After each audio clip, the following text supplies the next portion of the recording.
Ginamit ni Echo Cartesi si Guinevere at ito ang nangyari. Solid talaga.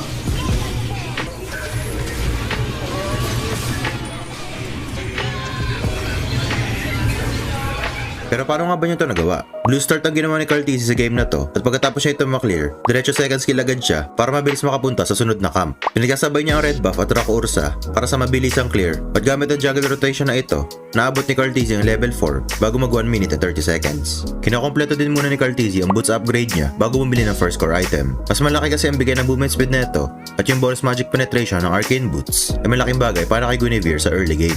Tuwing walang objective sa mapa tulad ng turtle, sinisigurado ni Cartesi na fa-farm niya ang kanyang jungle para hindi siya maiwan sa gold. At oo nga pala guys, gusto niyo ba makapaglaro ng PC games pero wala kayong PC? Subukan niyo lang ang Star Parks. Gamit ang Star Parks app, pwede kayo makapaglaro ng paborito niyong PC games sa phone niyo. Ang astig pa dito, napakadami nilang ino-offer na PC games for free. Meron dito anime games tulad ng Naruto,